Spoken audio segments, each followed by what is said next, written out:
Welcome to another episode of 50 Shades Grey. Thank you for joining us. So we are here for the second episode of joining our three now lovely ladies that are following their journey through midlife dating. We are going to introduce you to one of our new guests, and that's Ali. Ali, thank you so much for joining us.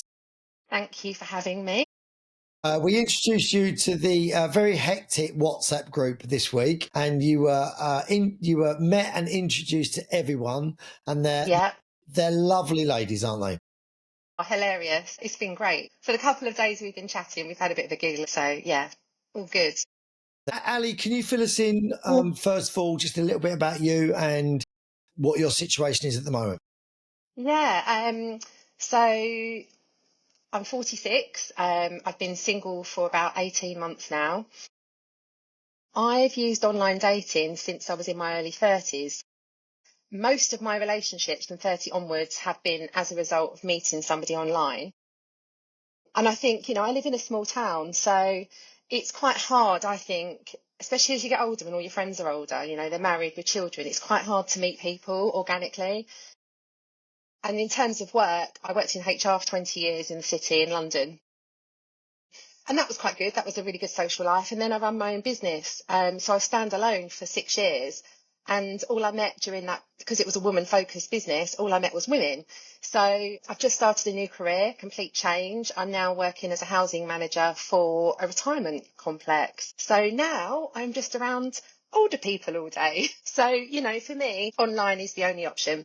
So because you've been essentially came up through online dating, Yeah. have you adopted a slightly different attitude to what, say, Jules and B may have? Because obviously people find it very difficult. But if you've been on it all the time, do you find yourself a lot more hardened to it now? I think so. I mean, don't get me wrong. I wear my heart on my sleeve, so I can't change who I am, but I have had to change how I react to certain situations. So I think it's just a completely different world to what it used to be when you'd meet people out and about, that I think there's a lot of options, and sadly it's become a bit of a numbers game. And I'm the Bridget Jones of dating, and I don't want to be, I really, really want to be in a long-term relationship and spend life with someone. But unfortunately, it just hasn't happened for me. So yeah, I guess I am a little bit hardened to it.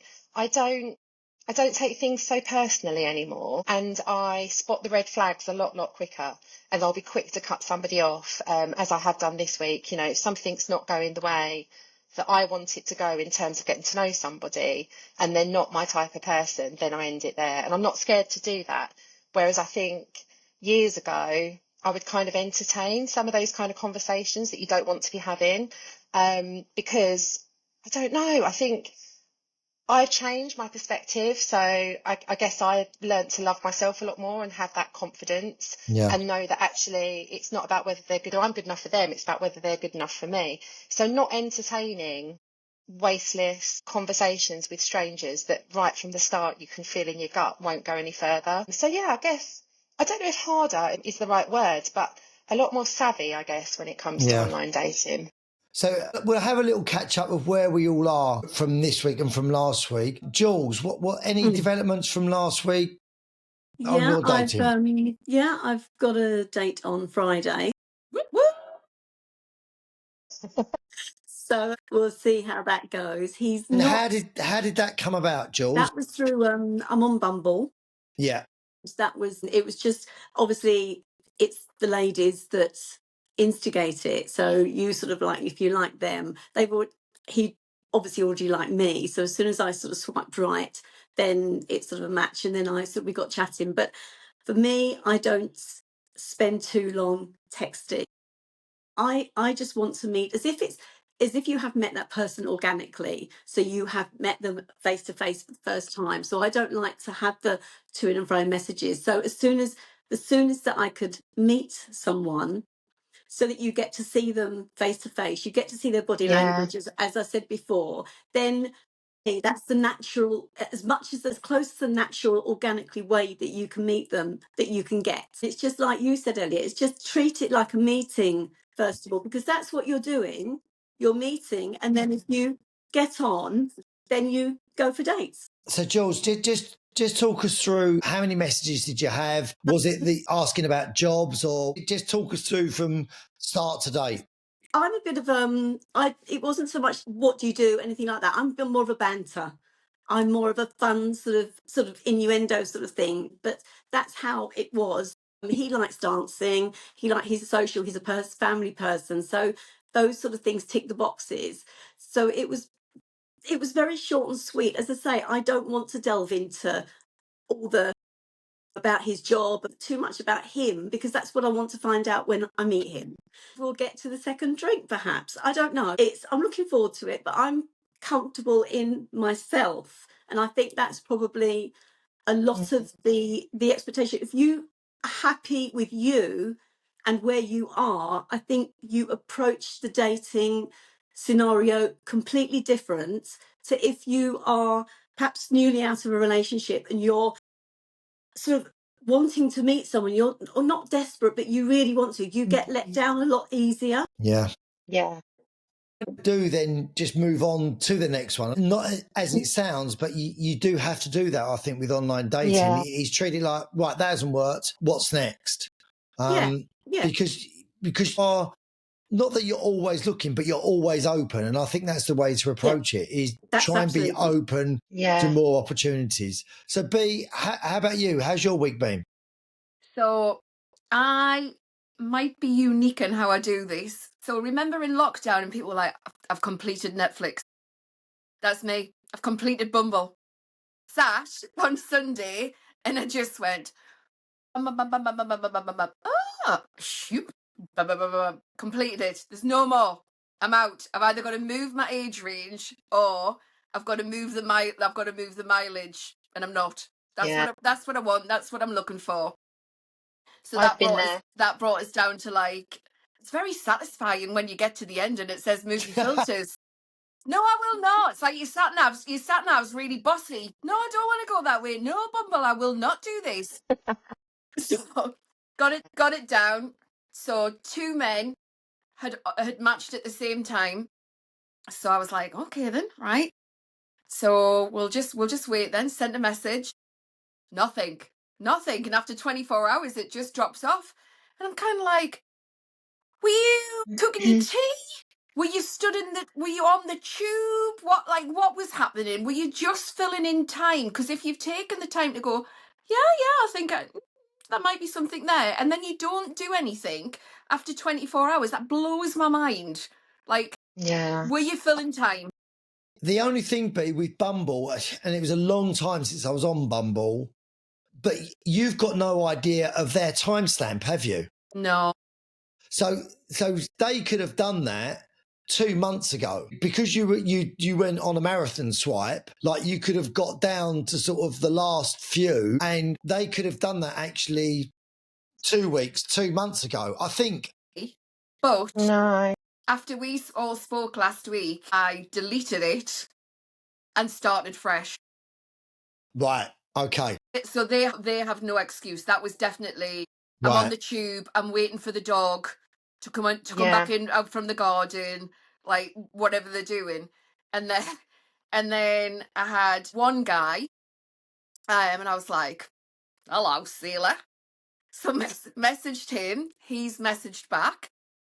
Seems okay. So there's some messages being exchanged, kind of nice rate, but we'll see where that goes from there. And then I had one today just pop up, and I actually thought it was a big con off Bumble. I thought it was like, they were like, you know when it says, hey. Sorry, I wondered where you was going then. Who's the I accent? had one pop up today, behave, and it said somebody wants to see you, and I was like, give over, man, because it's a bit like when they say there's 50 people waiting to like you. Are there? Really? Yeah. Why have they got no facial expressions? Why are they just a blur? Why is Andy 41 from Durham just a blur? Because it's not real. It's not real. So I looked at this guy and was like, hello, yeah, okay. Shaped like a triangle. You'll do for me. We'll start with that then. Messaged him, and he instantly deleted his. And this is the only thing when you're doing messaging now. Like, for my personality, I'm a little bit cheeky. sometimes. And if you don't really know us, you probably think, who on earth is that? Actually, she's mental. She's a mental case. I'm having nothing to do with her. I mean, it could be something Can I different. ask what your message was? Do you know? So he'd actually sent the first message, and it said, "I see we've matched. Hello, my name's Bert. Well, Name's changed to protect the innocent.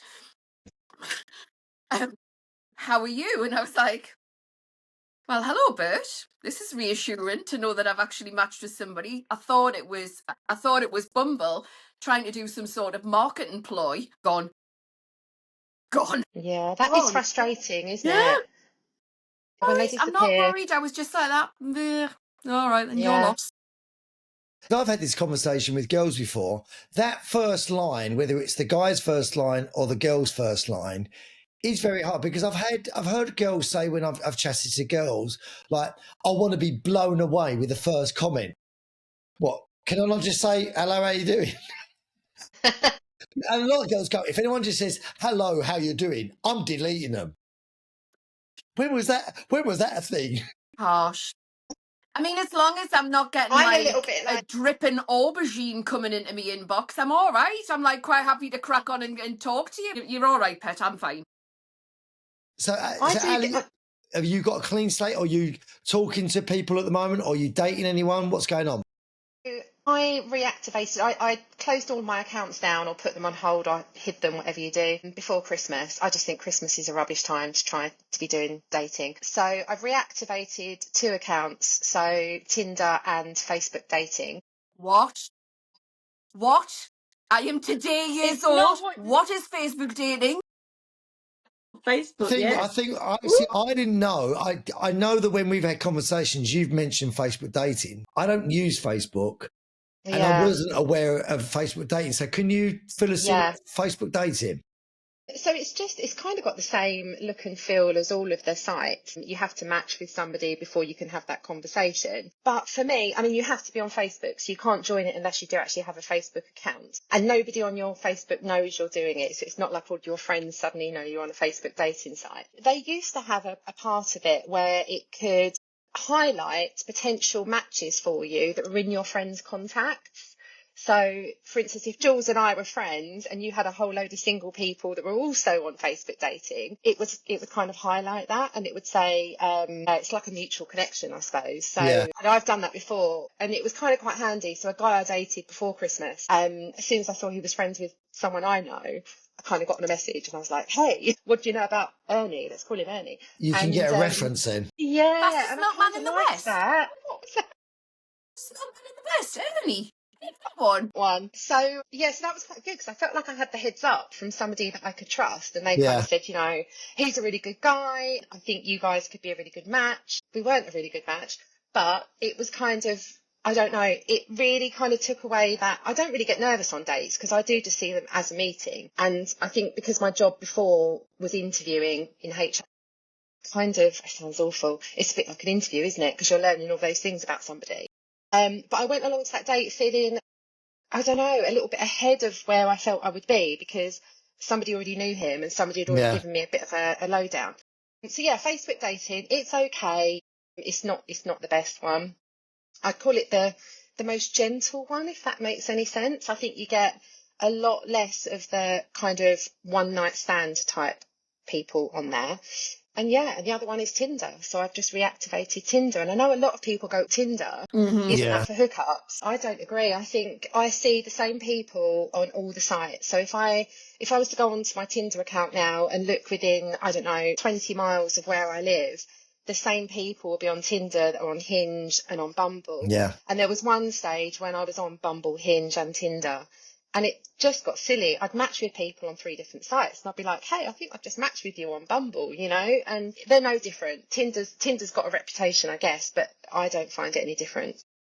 How are we feeling about dating at the moment in terms of yourselves? I do find it's ups and downs sometimes. So are we all in positive places or, you know, are we not completely feeling it? B, I see you do a sideways glance in. How are you feeling at the... I'm kind of like, I'm not really expecting anything from it at all, if I'm honest. I am one of those people who had the love of my life sort of thing. And, you know, if I'm never in another relationship with anybody else, then at least I had that one. And I think as well, I took me hits where I took it really quite personally early on when I first started using apps. And now I'm kind of like, I think I'm out of hope now. I don't think that anything will happen, but you know, I've got a good life. It would just be nice. That's all. I don't need, and I said this last week, I don't need anybody.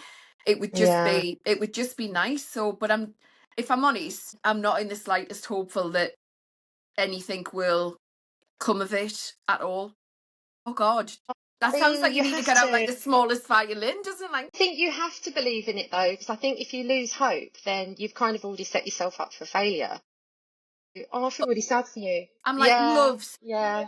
biggest supporter. I'm like the biggest hopeless romantic, and I'm like love's biggest cheerleader. Love. I get really upset when marriages break down. Like it hurts a piece of my heart that like when people's relationships don't work out. So I don't give up on love itself. I just think that maybe I've had mine and that's it, and that's okay. I've got friends that say that. Yeah. Jules, how about you? Hey, are you feeling positive because the date Friday then?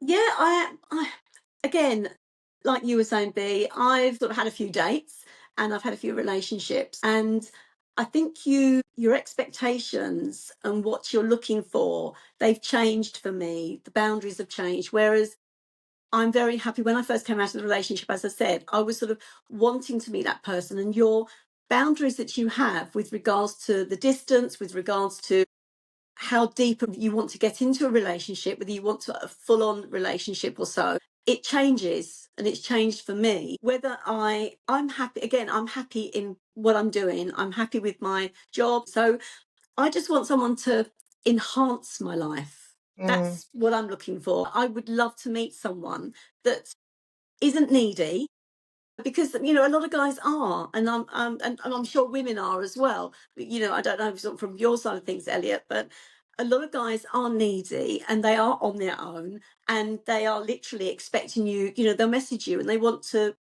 You know, you read it, you might be busy, read it, and then put the phone down. Think, oh, I'll sort that out later. And then they're sort of, well, why haven't you replied to me? I don't need that, and I don't want that. But I would love to have someone in my life that compliments me for where I am at the moment. I also think with dating, you've got to use your analogy, you've got to enjoy jumping over a few hurdles and knocking them over, because I think that's half the fun of it. Absolutely. Yeah, definitely. Absolutely. I think maybe you're not going to find someone straight away, but you can have good fun if you were dating for 10 years, you can still have a look back and go, you know what, I've met some great people, I've had some great fun. Yeah. And maybe that would sort of better than just being with the same person all the time for an individual. Yeah, I'm friends with a few guys that I've met on dating. I still sort of chat to them. It is hard out there, but it has changed. I think the whole dating side of it has changed big time, especially with the online dating. Jules, I don't know whether you agree with this. I think as we all get older as well, it takes a village to make any sort of relationship, because you do have, you know, when you're younger, your friend circle is massive and you've got all these social groups you go to. So you might go to, I don't know, netball, and you might go to, I don't know, like a drawing class, or you might do all of these different clubs that you go to, which it gives you all those friend circles. And as you get older, just naturally, those connections get smaller and smaller. So the person that you're potentially going to be with is possibly looking to you for all of those other connections. They're looking for you to be kind of their carer, their therapist, all these different things. It's a bit like being a fitness professional. You're never just a fitness professional. You are a life coach. You are a marriage guidance counselor. You are a physiotherapist. You are all those things. And I think for men and women, so not just men, I think for men and women, that village has suddenly kind of like got a lot smaller, if not disappeared completely. So I think people are just naturally, without necessarily knowing or wanting to be, people are just a bit needier when they get older. Yeah. I want someone that's going to be my number one, you know, what I'm looking for. Call it Prince Charming, whatever you want to call him. Jules, I think it's, and I don't know, Elliot, if you'd agree with this, I think women are so much better at maintaining those social circles. So if you've been in a long-term relationship, I can't remember ever giving up on like my circle, my close friends. And I don't think any of my girlfriends really have. Whereas a lot of my male friends, when they've been in a long-term relationship, they've kind of lost track and they've ended up doing things, or a lot of things, with perhaps the woman's friends, going out for dinners with their partner's friends, and they've kind of lost their friends. So I find a lot of the guys that I meet that are in their late 40s, early 50s, don't have much social connection. They might have a best friend, they might go to football every now and then, but they don't have that kind of, I meet girlfriends for coffee all the time. If I wanted to go out during the week, there's always somebody about, there's always something to do. And I find that a lot of guys lose those connections as they get older because they've just become, I don't know whether it's just... I'll be honest, it hasn't been my experience. It's probably been the other way around, to be honest. And I think I had this conversation on another podcast that I did. And I think where women more often than not are at home bringing up children, it's not always the case and it's changed, but I think they get a lot more isolated than men do because they're still going out to work and maintaining relationships. And I think it has changed a lot. And I think a lot of what you said was right, all apart from the drawing class, because I've never met anyone at drawing class at all. I obviously missed That's out where on you're a going big... wrong then. I missed out on a big market. That's why you're single. That's where you're going wrong. That's what I should have done. Get yourself to a drawing class. Get yourself to a live drawing class. You're welcome.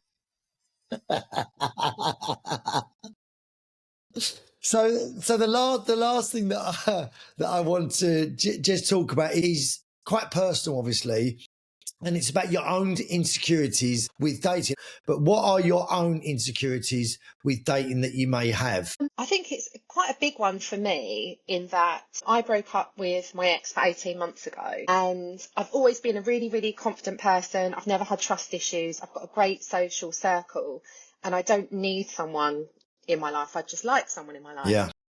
And we'd got to the stage where he was ready to move in. His children had a room at my house, young children below the age of 5. So I thought I'd found my person, and I found out he had somebody else on the side for 18 years, all through his marriage, all through the mother of his children. So it took me quite a while to kind of get back on that dating scene and feel confident that I was going to meet somebody that would, honour that kind of trust and openness and, not lie to me. And then I kind of went on a series of dates where every single guy I met, I don't like to go into too much detail about my past, and especially on first dates, but I'll always say, leave cards on the table, if there's still an ex hanging around or anything like that, just be honest. I'm here to meet my person, so I don't want to waste time. And do you know what? The next couple of guys that I went on dates with all did the same. They'd all lie about something. So I'd been on like 6, 7 or 8 dates with a guy, and it was only when it was my birthday and we planned to go to London and we decided we'd go from his house, where I'd never been before, I found out he was still living with his wife. And to go through that again, yeah, and he told me that it was over and that they were just living together as friends. I don't believe that, because once somebody's lied to you, and I only found out through a photo that he shared of a night that he was going out to his mum's 70th, and he was in a tux, and in the background of this photo there was a whole host of women's birthday cards, and I knew that his ex's birthday was 2 days before mine, and I didn't even notice, but I was showing my friend, and she said, Ali, why is there loads of women's birthday cards in the background? And I was like, is there? Zoomed in, and I confronted him about it, and he just went silent for 48 hours and then came back with this huge apology saying, I didn't want to tell you because I know it's something that you wouldn't have seen me again. And I said, yeah, of course, I wouldn't have seen you again. But that was information you owed to me to tell me from the start. The one thing I asked for is truth. You don't know somebody when you go on your first date or your meeting. You can't have expectations on what someone's going to bring to the table. But the one thing I do have an expectation on is being truthful. And it happened again. And I was like, why am I meeting these men that just want to lie? And the next guy had said that his marriage had broken down and he'd been single for a year, because I've got a big thing about, I don't want to go on a date with a guy that's just come out of a long-term relationship. They need to do that work on themselves. So my biggest insecurity is every time I've been on a date and it's somebody that I've actually built up a really good rapport with, we've been on a number of dates, I just find out this big skeleton in their closet. And I don't know how I miss it, because I ask all the right questions, I'm very open, so I like to have deep dive conversation. So that's my biggest fear, is just being lied to again. And I've got to put that behind me, because I know not every guy is like that. But I think I've just had a bit of a bad run of meeting these guys that just can't be genuine and just can't tell I the think truth. with that, Ellie, I don't think you can beat yourself up, because you don't know what you don't know. And if someone's not going to tell you it, they're not going to tell you're you. not missing anything. They haven't told you. And the only way of finding that out is by doing what you're doing and getting to the stage where you do find out. And like we said before, just and then you have to move on. But it's just frustrating, because you invest time. And I think in a busy world where we've all got things going on with our jobs and our family and friends, it's so frustrating to invest that time in somebody, with dates, weekends away, whatever, when you're first getting to know somebody, to then find out that actually you've just wasted that time. Yeah. So I guess it's not an insecurity of mine. It's not an insecurity I'm carrying. It's just a fear of, is this the world we live in now, where people don't feel the need to be upfront and honest about their current situations? So I think, that's kind of mine. Jules, how about you? Two things. One, I'm sending you the biggest boob crushing hug. And two, send me all the photos, because I'm like inch high private eye. I'll find them details.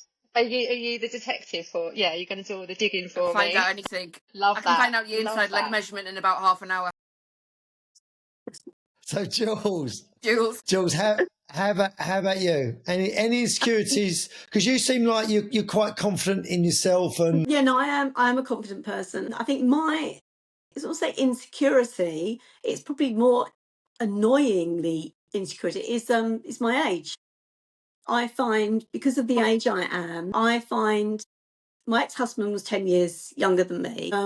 I seem to attract younger guys, but I've got a hang up on it. I know I'm the age I am, and that's it. And it doesn't mean anything to me, numbers, but it is to me. It is a thing that sort of, not say time's ticking, but I think to myself, well, sometimes I think, time is running away, and time, I don't know about you guys, but the years are just slipping by. The Christmas cards will be up again. I mean, Christmas and Valentine's cards were up. So it's just that thing that hang up or insecurity. I don't know. I'm confident in myself, like you say. I'm an outgoing person, social person. I've got no problems there, but I've just got this, again, not insecurity, but thing about my age and, what guys think, or will I meet the right guy is he going to be happy with me at my age? I don't know. That's the only thing I've got. Dating, because it plays with your emotions, literally are up and down like this. And if you come out, I found that when I was very first out of my marriage, you're meeting people and literally you are on a high at the beginning, at sort of 6 o'clock in the evening, you're on a high. Come 8 o'clock, 8:30, you're literally down there, and it literally, you're on a roller coaster. Make sure you're in a good place, that you can deal with these emotions of the roller coaster, so it sort of starts slowing down a little bit, and those bumps aren't so drastic. Yeah. B, how about you? So I think we touched on this like the last time that we talked, and so this will be no surprise that my biggest insecurity is somebody going, you're fat and you're ugly. And that comes from, that's a childhood kind of trauma thing. When I look back, and it was very late in life that I realized this, my parents never ever hugged us, have never ever told us they loved us, have never ever told us they're proud of us, not at all. So you're constantly, and I didn't realize I was doing this at all, you're constantly trying to kind of please them. And when I look back at the relationships that I've had, definitely the starter husband, the first one, he was like the school heartthrob, and I was like, how on earth did I end up with you? How did you not end up with Chloe Lawson, not our real name? How did you end up with Chloe Lawson? whose mum owns a hairdresser. She's beautiful. Why did you not, like, I don't understand. And when I look back, I spent my entire relationship trying to make him happy, giving him all of me time, never going out with friends and things. All of me time went to him, constantly buying him gifts and things, like just doing everything to like be this almost kind of like perfect wife, if you like. And then you look and you kind of see those patterns, and I think I probably, although it's so mad because I'm such a confident person in everything that I do. So I'm a confident person, but when it comes to close-knit relationships, I don't ever think that I'm good enough, and most of it, in my head, I put down to because I'm big, and I'm not worthy of anybody else's attention. So, that got really deep, didn't it? It did. I Do you think, know, have you found though, B, that being on, and this was a lot of the point of the podcast, to be honest, have you found that being on this little group this week has helped you in some way gaining more confidence about that? Just being No. around other women that are in the same situation? No, not. It gives us like a camaraderie to know that like I'm not alone in the things that I come up against, like the people you send them a message and then you never hear from them again. That makes us feel a bit better that it's not just me and it's not that I've just got really bad banter. So that's good. But I think so. We'll call him Thor, the person who is kind of like on the go at the moment. I am dreading him seeing me in person because in my head already I'm telling myself he's just going to go, are you joking? Like, you are batting above your station, out of your league if you think that I'm with you. But that's my insecurity. That's nobody else's insecurity. And I think that I've had it for that long. I genuinely don't know if I can overcome it. I can resonate with that. I've been there. I've lost an awful lot of weight, but I've definitely been in that situation and been on the dating scene. And, you know, I don't think it's just a guy thing. I think it's just people in general. Society is so judgmental and we've got so much pressure on us. And I think, you know, when you were talking the other day, B, you were mentioning about whether or not you should have a full length picture on your profile. Yeah. I think for me, I do now because I'm fed up of guys asking, and I've got to a place where I'm very comfortable in myself and confident in the way I look, but I haven't always been that way. Yeah. And I think it's a really sad place to be, but I think online dating kind of contributes towards that because you are being judged from the start on what you look like. And yeah, it's really sad to hear that that's the way you feel, because even though I can't see you on the screen, I know you're beautiful because I saw you earlier. Oh, stop it. And you've just got such an amazing aura, you just give off this amazing vibe. And I think any guy on a date would just be really, really lucky to be with you. And you're right that it's, I'm not going to make you cry, and it is something you have to overcome, isn't it? Yeah. Oh, it's totally it's my insecurity to own. It's nobody else's. It's only mine. But I think it's been there for that long now. I mean, let's face it, like most women are never ever happy with their look. God, I was a size 6 at one point and I thought I was enormous. And the reality was I had a xylophone chest. And like people look at us now and go, God, nah, you look much better now than you did then. I don't. B, But what about if you B? What about if you actually, if you had a good a full length shot of you that you felt comfortable having and putting on? Would that, if you had it on there, obviously the guys would see it, would that give you, and someone messaged you, okay, and wanted me, so they'd seen you and your full length, would that give you more confidence? No, that would to just go make and that meet, whole would you thing. make you feel? Yeah, because I think as well, if you look at it, let's say there's 100 men on Bumble and I've got it down to 5. I'm only really interested in the opinions of those 5 people. And Thor, for instance, so he said to us, have you got any full length photos? So I explained, I was like, no, I don't have any. Why don't you have any? I was like, because I don't like the way how I look, and I'm that person who takes the photographs. And he was like, okay, then. And he was like, but would you send us one? And I took a photo there and then, and I sent it to him. That was fine. And I was fine with Brilliant. that. Yeah, I was fine, totally fine with that. Because in that conversation, and I think because we'd exchanged enough messages that I was kind of happy that actually Seems like a kind of decent guy. Yeah, I think you need to get to the stage as well, be in those conversations where you do need to rip the band-aid off a little bit and save yourself the time and just go, look, that's me. If you don't like it, do one. Yeah. You know, and I'll move on and you move on. But that saves you turning up and then going through that experience as well. But I think you're right. You need a certain amount of trust, first of all, because that tells you more about the guy that you're going to meet as well. Yeah. And guys have those insecurities as well. Oh God, yeah. I've been on dates where guys have explained their, you know, body issues or insecurities, something about the way they look. And, you know, I think we all worry little bit too much, because if those people don't like the way they look, then they're not our people. You need to be with somebody that loves you for who you are. And of course there needs to be attraction, but attraction comes in many forms, doesn't it? Yeah. Yeah, I think, I wouldn't be scared about putting the pictures out there.